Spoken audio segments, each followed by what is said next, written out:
গত 17, 12, 25 তারিখে রাত 2টার সময় আমাদের কালাই উপজেলার নান্দাইল পূর্বপাড়া এলাকায় একটি ডাকাতির ঘটনা ঘটে। সেই ঘটনায় ভিকটিমের শয়নকক্ষে ঢুকে তারা ডাকাতি করে। ডাকাতিতে তারা 7 লক্ষ টাকা নগদ, 7 লক্ষ টাকা, 6 ভরি 4 আনা স্বর্ণ এবং একটি বাটন ফোন নিয়ে যায়। উক্ত ঘটনা ঘটার পর থেকে আমাদের একটি চৌকস টিম তদন্তে নামে এবং আমরা এই ঘটনায় এজাহার নামীয় 1 নম্বর আসামির সাথে তার স্বীকারোক্তি মতে আরও 4 জন আসামিকে গ্রেফতার করি। ধারালো ছোরা, হাতুড়ি প্লাস এবং লোহার রডও উদ্ধার করেছি। এই ঘটনায় যে 5 জন আসামিকে আমরা গ্রেফতার করেছি তারা প্রত্যেকেই খুব কুখ্যাত সন্ত্রাসী। কুখ্যাত আসামি 1 নম্বর আসামি যে মোতালেব, তার বিরুদ্ধে আছে হচ্ছে 15টি মামলা।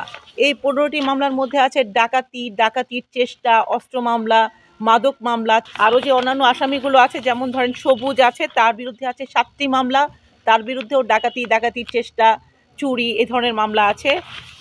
আসামি মোহাম্মদ আলীর বিরুদ্ধে আছে 4টি মামলা, আসামি বিপুলের বিরুদ্ধে আছে 5টি মামলা, আসামি আঞ্জুমানের বিরুদ্ধে আছে 8টি মামলা।